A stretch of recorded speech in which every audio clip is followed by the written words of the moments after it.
আপনারা জানেন যে একটি পক্ষ চাচ্ছে না ডাকসু হোক, একটি পক্ষ খুব করে চাচ্ছে যেন ডাকসু হয়।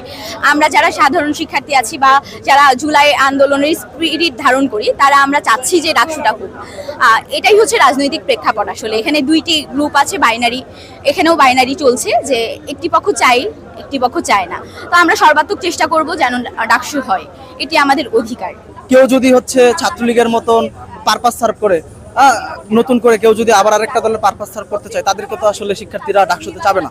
তো সেই জায়গা থেকে তারা বানচালের চেষ্টাও করতে পারে। আমরা সেই জায়গা ঢাকা বিশ্ববিদ্যালয়ের সমস্ত শিক্ষার্থী, শিক্ষক সবাই মিলে সেই জায়গাটা আমরা প্রতিরোধ করব এবং আমাদের যে বাস্তবায়িত ডাকসু, আমাদের যে আশা আকাঙ্ক্ষার ডাকসু, সেটা যেন নির্ধারিত সময়ের মধ্যে সম্পন্ন হতে পারে, সেই চেষ্টা আমরা সবাই করব।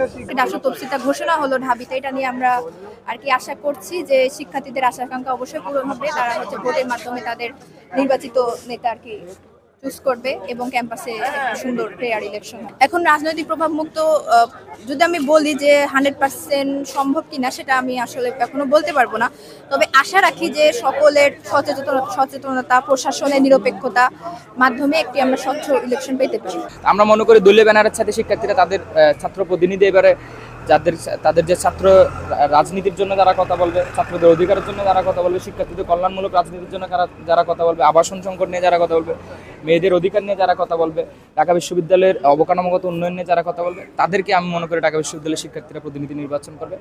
আমরা চাই তারা তাদের নিজ ইচ্ছা মতো স্বতঃস্ফূর্তভাবে ঢাকা বিশ্ববিদ্যালয়ের যে সৌন্দর্য ডাকসু, সেটাতে অংশগ্রহণ করবে।